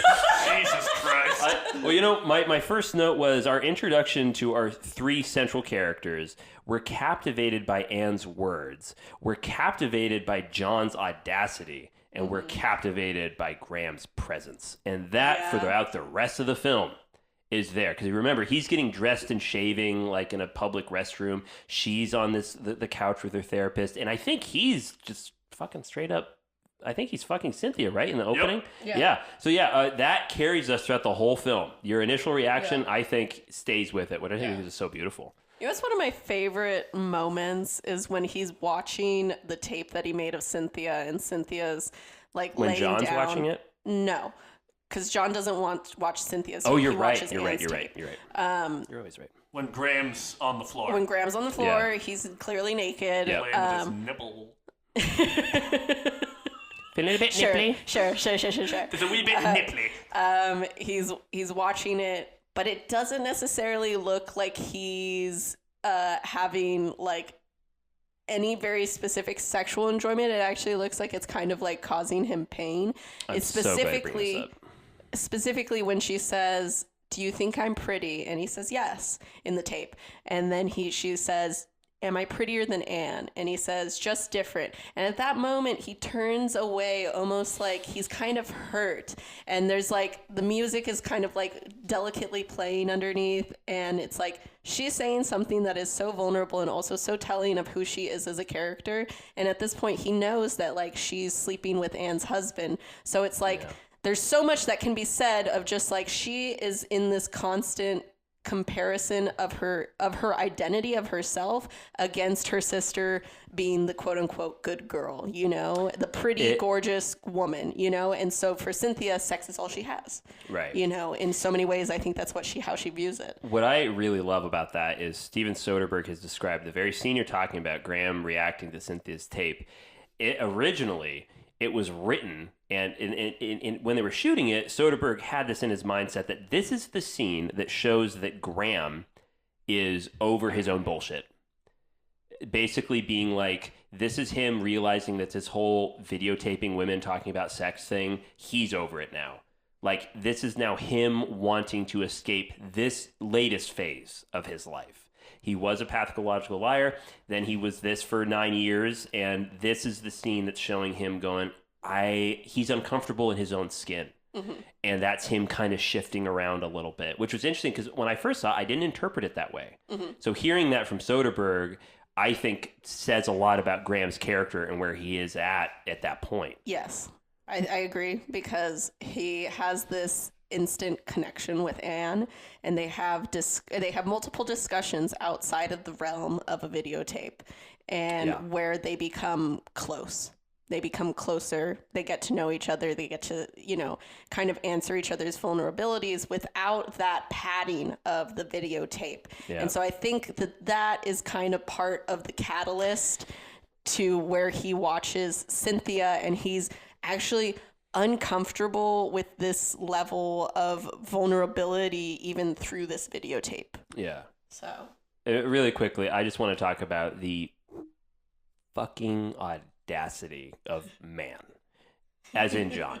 Yeah. So so cool folks, you know it by this point. He's my favorite character. This whole movie, he's sleeping with Anne's sister. Yeah. He's married to Anne. He's sleeping with his sister-in-law throughout the whole film. Cool guy. And when it's revealed by Anne that she has performed an interview with Graham, and he says, "Well, I know you didn't fuck." Ha, joke's on you, buddy.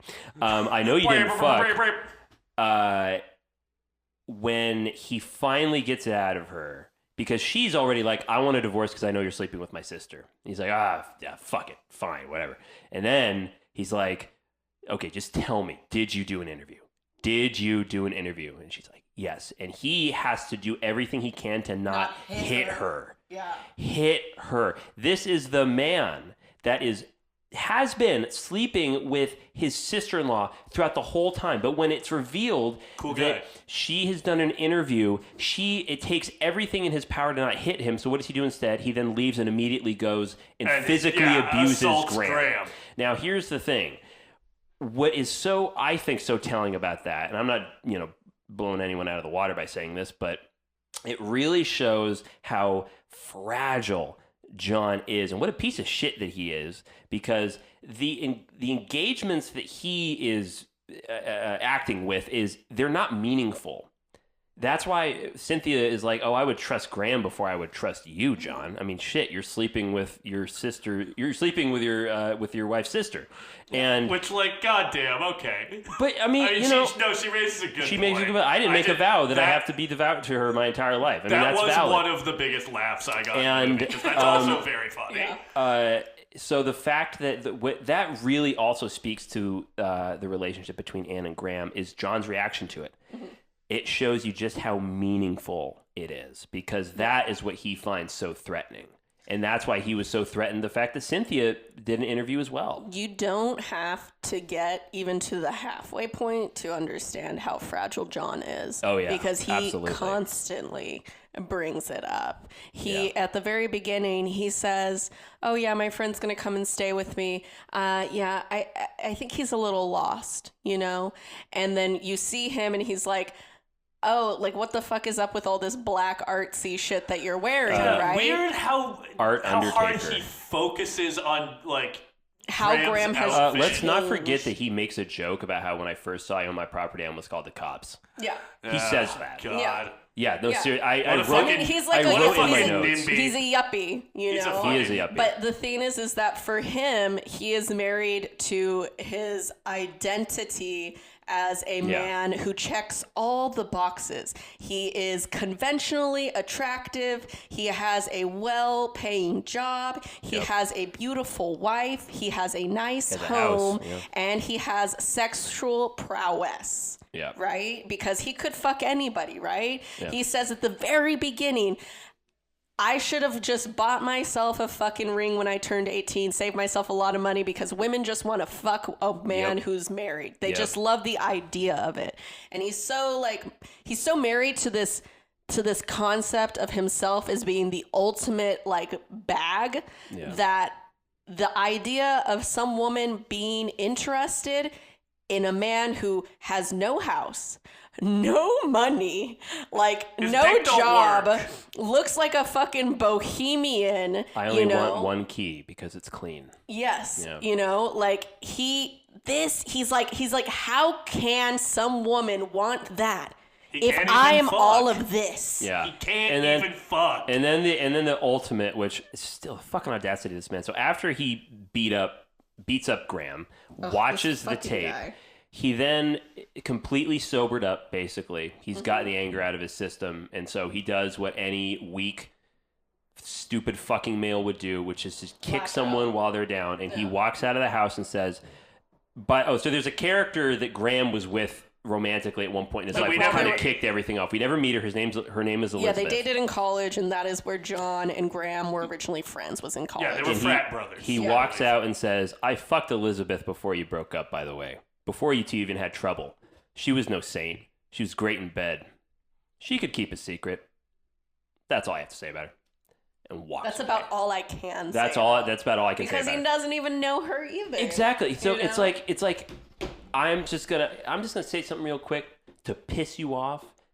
And that's all I got. And then he leaves. Yeah. Which is why it is so like his comeuppance at the end is so fun, because beautiful. Because you've watched this man have the audacity the entire movie. Yeah. It's very specifically, it says here, okay, I wrote this down. Kirkland is his first big case as a partner at the law firm. He very specifically says this. And he reschedules him twice to go fuck Cynthia. Yeah. This man is so confident in his prowess as a man, a sexual being, a member of society, that he can't fathom that any of this is going to come back on him. And of course, it does. Yeah. Like, I kind of get the feeling he's about to get fucking fired at the end. You can't of leave the your movie. job over and over again to go fuck your mistress. Yeah.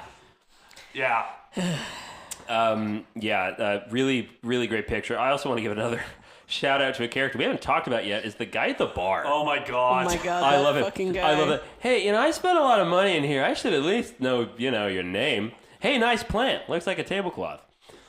I thought he was so funny. He reminded me of the character from The Glass Onion, where he just shows up like, oh, hey, by the way, I'm here just, I'm not really involved, but yeah, what's up? Then he walks away. I don't know. I like characters that just kind of come in. They're not there for any purpose at all. And then they just kind of come out to crack a joke.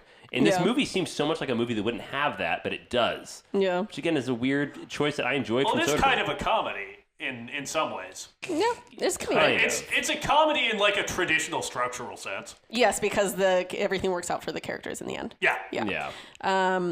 So, Zach, do you have anything? You've been so silent because me and Mick can't stop talking. I don't know. I feel like I said my piece. I really just wanted to talk about Soderbergh and how fucking versatile he is as a filmmaker. Yeah. Okay. Cannot wait to see what he does next. He's actually talking about making a sequel to this movie. I did see that. Yeah. Oh, really? Yeah. Mm-hmm. Oh, wow. And holy shit. Also, I want to shout out his movie No Sudden Move with Don Cheadle and Benicio del Toro. That's on my list. And Brendan Fraser. I gotta watch it. It's on HBO Max. It didn't get a theatrical release. For the life of me, I don't know why. It rules. Came out in 2021. Check it out.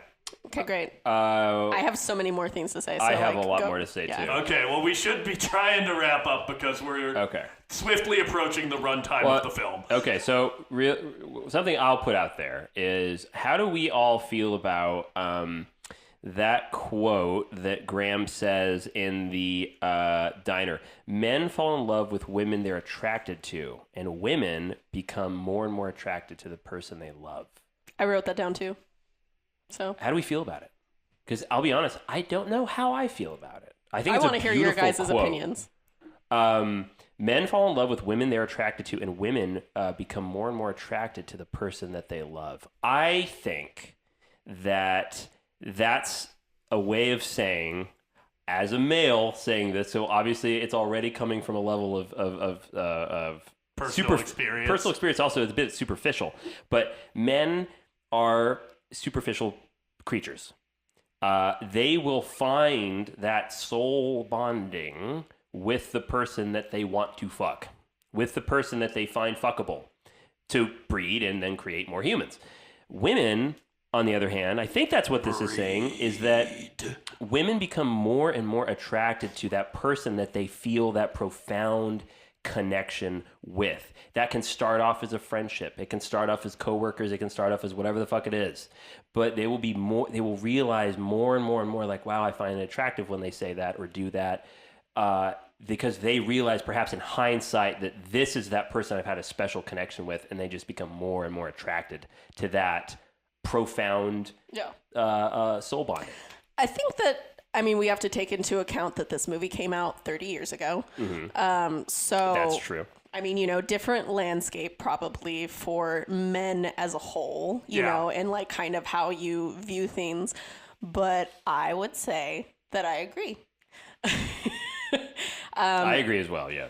Because I've found that most of the time, men, from personal experience, have to find you attractive before they give you a chance at playing the game for their heart. Whereas I actually find that, like, I will straight up, like, find somebody, like, not attractive, like, at all, like, in a sexual sense. And I will just, like, end up, like, talking about something. And that is what makes me think, oh, my God, is there something very attractive about you? That's kind of crazy, you know? And I just, and as time goes on, I do find them more and more attractive is because of that, you know, because I genuinely, I'm just like, oh, you're funny, you know, oh, you're humorous. Oh, you have like interesting thoughts, or like, oh, you're not toxic, you know, like there's all these very interesting things about you. And that is what makes me attracted to you, because it's not about fucking, it's about intimacy. Right. Yeah.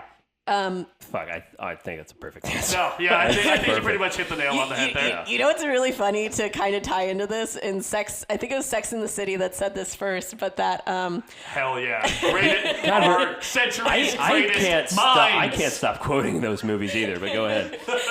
This is from the TV show, though. Is that Wait, which TV show? Sex and the City? Sex and the City. What's the spinoff show? I don't even know. Come on, guys. Moving on. Yeah. Sorry, Zach. Sex and the City. They say something like, she didn't understand this guy, like, didn't want to get engaged for like the longest time while they were together, and then like you know, like a couple years down the road, he like married like the next woman that he fucking started dating, right? And then they had this conversation that was just like, well, don't you know, like, women are always looking for their forever partner, but like women are ready to have like marriage or something. And this is not a newer show, you know, so let's take this with a grain of salt. That's fine. But they're saying that men will marry the first woman that comes along when they're ready. There as in ready to get married. Yeah. Interesting. So like instead of like marrying like the person that they had this like really great relationship with like for a very long time, they will wait until they're actually ready themselves to be married, and then they will kind of essentially pick up the first girl that comes along at that point. And which is actually very funny because I've seen this happen like multiple times before. So I'm like, there's definitely an element of truth to that to some men. You know, obviously I would never make sweeping generalizations about men in general. So not when we're recording, at least. Yeah. Of course not. My mom would berate me again. Oh yeah, can we talk about what your mom berated you for? No, please. That cracked me up.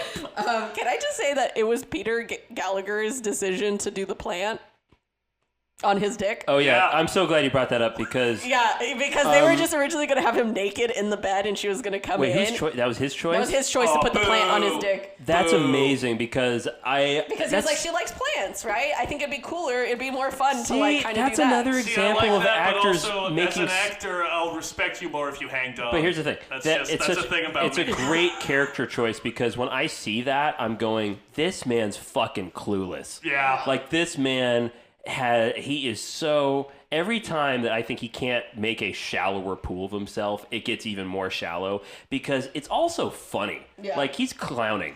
Because that shit was mad funny. It looks kind of phallic. She's like, is that for me? Is that for me? Because that I also for me? like when she moves it, like because he's wiggling around, you see the hook of this plant like kind of jiggle? wiggling, and it's bent over like a hook. So it just I don't know. It just gives me. It just makes me think his penis is gross. and then she pulls. Peter Gallagher, unfortunately, you didn't show your penis, so you have no So evidence she to refute pulls that. the And until plant- you can prove it, we're going to say you have a weird penis. When she pulls the plant, all I can Show think us your of is dick, now babe. he probably has spotted dick with like bits of soil on it. I'm like, this is the least attractive thing you could ever do. But also another thing I'll say is I love how we see and forgive Cynthia by getting her a house plant. That's what I just wanted to bring Yeah, up. It was just such a great That moment. wasn't in the script originally. Really? That's awesome. No, What Andie is- McDowell. She Shit comes from a script, but family. great performances from the actors. She comes from a family of sisters, and so she said that she thought it was important that Anne can let go of her marriage, but she cannot let go of her sister. Absolutely. And that she comes and she forgives her. It's one of my and, favorite kind of moments in the movie. Makes it, it is. It's so simple. Yeah, it's great. Like I don't know that simple. I don't know that my middle sister would agree in this. Like I think she'd be like, no, fuck that. I would never fucking. I ain't getting no house plants from my sister. She's like, if you did something like that to me, I would never fucking forgive you. You know. Well, you told me what she said about you when you guys watched Atonement for the first time. She was like, I swear to God, you ever pull shit like this, I will kill you. You remember that? No, for sure. I think that's so funny. Yeah. I think it's funny that we're ragging on the script because It's so good, though. Soderbergh, one, it's I'm great. kidding. Two, yeah, of course We're joking, but guys. it's actually a pivot into something I want to talk about, which is Soderbergh is a guy who throughout his career has kind of exerted more and more control over the movies he's made. Yeah. Like on this, he was the writer, director, editor. Then he went through a period where he worked with a bunch of great DPs and great editors, and then once he felt like he was kind of competent enough, took over the whole process. He DPs his own movies, he directs his own movies, he edits his own movies. But he no longer writes his movies. Oh my God, please, I have something. Yeah, I'm going to play take it from away, the Alexis. essay. Take it away. Okay, from the Criterion Collection essay by Amy Taubin. So this is for the 2018 release of this film. Please see this. It's so fucking gorgeous. It says towards the very end, it says, a hands-on movie maker from the beginning, Soderbergh wrote, directed, and edited Sex, Lies, and Videotape. Over the past 18 years, he has also taken charge of the cinematography for his films, but even as he has embraced being his own director of photography, cinematography, Soderbergh has gradually pulled away from writing. Looking again at Sex, Lies, and Videotape, a film whose script and direction speaks to a singular, deeply held vision, I wonder if Soderbergh's rejection of writing doesn't have something in common with Graham's rejection of passionate relationships in favor of creating desire through images that are at one remove. We read the same article. Yes. It's an essay. I disagree with them. I disagree with them fervently because I think what it actually speaks to, and I'm going to shout out a video essay I watched. Patrick H. Willems has an essay on heist films, and he talks a lot about Soderbergh. Right. Soderbergh has talked about how he's realized that he loves making heist films. He's made 4 because they are a microcosm of filmmaking. Yeah. And they are also about collaboration. And I think part of why Soderbergh no longer writes his movies is to keep that aspect alive. Of creative collaboration alive, even as he takes over more technical aspects. So I disagree with you, Criterion Collection. I think this is a man that really does fear pretension. Because again, I think is an act of a man who his main goal is to create good art, not to be considered a great artist. Yeah. That's his goal. I also clearly he's an artist. How many things can you make that are inherently deeply as personal as Sex, Lies, and Videotape really are? Like, how much of that do you have in you to give over and over again and it still feel fresh and genuine and real, you know? So, like, I don't know. Who's to say that he hasn't, like, ever tried to, like, write something again, and maybe it's just like it just isn't what maybe he just wanted. doesn't want it. It's not. It wasn't his only script he wrote, but as he went on, he phased out writing. Yeah, but it's probably the most deeply personal. Yes. Yeah. It's incredible. Yeah. So that is actually something that I don't know that we actually discussed at all, but just the fact that that's what Graham does in the movie is he's constantly using this video camera to create distance between him and other people and relationships. He's a real Sammy Fableman. There you go. Nice. Let's go, boys. Yeah. God, James Spader's so hot. I just I could fall asleep to this movie. I could fall asleep just to seeing James Spader on the couch. Oh my God, some of the last imagery of him and Anne, him laying on the couch, and then she takes his hand and just places it on her face and kind of moves it up into her hairline is something so inherently erotic. It's so erotic and intense and intimate. And we've been waiting for this moment for these characters to touch for the whole movie, and then it comes and it's so simple. That's why I feel like this movie is just so incredibly tactile because so much. They say that in the essay too. When we really feel something with somebody, it's when we touch them, even if it's on accident, if your knees touch or whatever. Just that is the feeling that really warms the cockles of your heart, really gets you really passionate and stuff like that. That's a line from a Woody Allen movie. I apologize. But yeah, I love... Unforced error, down, you didn't have to tell us that. I'm just saying. We would have accepted it if you hadn't said that. But, no, I love them. And then when at the end, she comes down... she comes down at the very ending shot as she sits on the little stoop and he's there and he just starts stroking her arm. Mm-hmm. That's just that feeling. It's just, it's not even a catcall thing. It's just, it's a little sexy. It's so sweet. And it's so also, maybe a little erotic. I don't know. This movie just captures, it is the perfect example of what you're talking about, of passion without necessarily fucking. Yeah, because so that's the other thing is that at the end of that moment where they touch for the first time, we can clearly infer that they are gonna fuck, because he turns off the video camera and the mood is right. I think that's what happens personally. But that's the important thing is that he turns the camera off. This is now something that there is no longer a barrier between him and the experience of intimacy. Yeah. He's going to experience it very fully. And I think that ending scene where they're touching so gently is very much just him finally being comfortable expressing intimacy with physicality. And I also love that it doesn't say they have sex, but let's be honest, we know they have sex. and I love that we don't see it because of course not. It is absolutely a moment for them. Yeah. It's not about us and how we just want to see them finally fuck. Fuck that. No. You're being selfish as a viewer, as a voyeur. You that is a moment that's private. He shuts off the camera so John can't see. He shuts off the camera so that Graham could never see it. Yeah. No one. This is a very special, meaningful bonding moment for them. And I think that this is something that makes this movie stand out to contemporary Hollywood filmmaking, which is kind of what I was getting at earlier, is that not only is there no real on-screen sex anymore, but in most relationships in big studio movies, it doesn't feel like there's any heat. No. It doesn't feel like there's any passion. It doesn't feel like, even if you don't see it, it doesn't feel like these people are going to fuck. You never see it in this movie. You know that Andie MacDowell and James Spader are fucking. Yeah, know that they are, because there is that heat and passion between them. You buy it. I think that Sex, Lives, and Videotape is the cinematic equivalent of foreplay. Just the excitement that you get through the lead up to the release, you could say, to the act of sex, I think is arguably the most special feeling when it comes to sex is foreplay. This is my own personal 2 cents. And I love that Soderbergh even says that this movie is not about sex. It's about what leads up to it and then what results from it. Because that's exactly what this movie feels like. If this whole thing just feels like the magic you feel in good foreplay, that's what this movie feels like.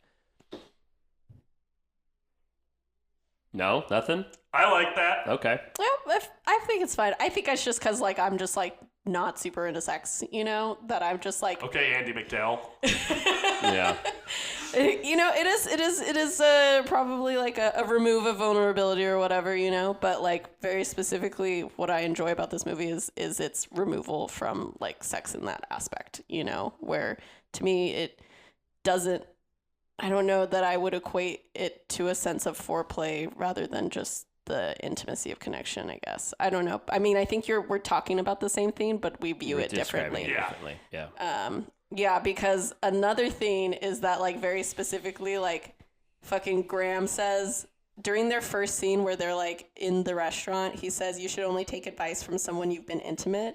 And Anne says, "Oh, I'm intimate with my therapist." And he's like, "No, I mean sex. So you've had sex with your therapist." Yeah. And that is, but I think that's very telling of the way that between maybe especially for this time period that how men and women view intimacy. When I talk about intimacy, I talk about it literally far removed from sex. Yes, sex can equate to intimacy, but sex is not exclusively. It's not the be all end all. Yeah, sex is not exclusively what intimacy is, and when I talk about intimacy, I'm not. So that was why I thought it was very interesting to ask you guys that question, because I wanted to see what movies you would talk about and whether or not they would be a foreplay or something that's they're leading up to having sex, because that's not how I feel about it. That makes me so proud of my answers then. Oh my God. Because one of them, because Mask of Zorro is definitely foreplay, lead up to sex. Yes. Devil's Backbone, they never fuck. That's simply just a beautiful fucking connection between two people that are in love. Yeah, but that is a very psychosexual relationship though, because she wants to fuck him really bad. Yeah. I'm just saying, I'm uncomfortable with how she is in that movie. Yeah, she. She's a strange woman. Well, we're now we should a probably solid wrap this up. 7 to 8 minutes longer than Sex, Lies, and Videotape, which is a clean hour 40. I think that speaks to the film. I recommend this month. It was me that really championed When Harry Met Sally. But if I'll be honest, I think if I had to choose the best film of this month, it's Sex, Lives, and Videotape. Yeah, and Alexis, I have to applaud you. Wait, okay, yeah, let's do this. I have to applaud you. What are our favorites of the month? What was Sex, Lives, and Videotape? Sex, Lives, and Videotape?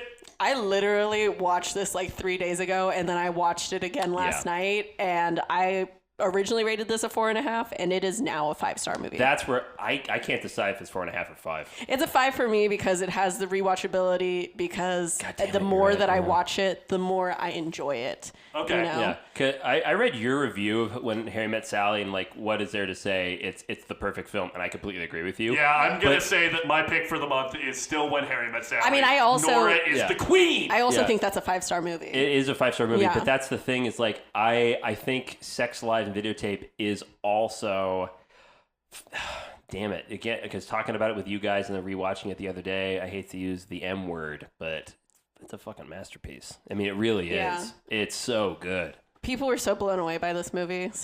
But here's the thing, is that I think it's, for me, I relate much more to Sex, Lies, and Videotape than I relate to When Harry Met Sally, because When Harry Met Sally it's like a genuine, like, love, friendship connection. Yeah. And like, It's traditional. It's whereas like with Graham, like, I very much relate to his character of like, I don't want to be vulnerable. Like, I want to push everyone away, and like, you can't fucking knock down my walls. How dare you? You know, like, the way that he talks about things, I deeply understand where he's coming from. You know, and so that's why I like it. That's why this is my pick. I think I'm stimulated more as a viewer, as an active participant, more by watching Sex, Lies, and Videotape versus When Harry Met Sally. When Harry Met Sally is a great movie just to put on and have fun. This is a movie to just feel things and experience things. When Harry Met Sally is a perfect script. Yeah, this movie feels intimate to me. Like, my connection with it and how I experience it as I watch it feels very intimate. And so that's why I'm like really glad the last 2 times I watch it by myself. Yeah, no, for sure. Yeah. Especially because then I can just like kind of backtrack and like replay some James Spader scenes and just be like, wow, what an attractive man. I watched it with Sloan. It was nice. Great. That's great. Yeah. Aww. Did she like it? I think she did. She didn't see the whole thing because she had a call, but what she saw of it, she like stayed here longer than she meant to That's a good finish sign. Oh, okay, great. Yeah. That says everything. Alrighty, well, this was a This is lengthy more one. than you bargained for, huh, listeners? But you know, I'm pleased that we explored this movie fully. Thanks for Alexis. Thank you for suggesting this. I loved watching this. And next month we're going to be pivoting into talking about Academy Award nominated films, Academy Darlings. Academy Darlings. The Oscars are coming up, and we're going to do a retrospective on the Oscars history, and that will start with a Film Majors double feature. That will be, thank you, 1961's West Side Story, directed by Jerome Robbins and Robert Weiss. Which I've never seen. You can find it on Amazon Prime, Tubi, Pluto TV, or YouTube for free. It stars Rita Moreno, Natalie Wood, Richard Bamer, and George Chakiris. And we're also going to be watching 2021's West Side Story, directed by Steven Spielberg, and starring Rachel Zegler, Rita Moreno, Ariana DeBose, and fucking Ansel Elgort, whatever. I have also not seen the remake. Yeah. I'm excited to finally watch it. You can find that film. I haven't seen the remake. You can find the remake on HBO Max or Disney+. Alrighty, everybody. And if you want to find us, the Film Majors, you can find us at Film Majors Pod on Instagram, Twitter, and TikTok. Go ahead and give the podcast a rating. Rate us 5 stars. Boost us in the Give algorithm. us a like. Tell your friends about us, please. And, you know, if you want to fucking hate on us, you want to come for us, you shoot us an email at filmmajorspod@gmail.com. Give me that fan fiction. Make it hurt. Make it hurt. Make it psychosexual. You know how we love that here.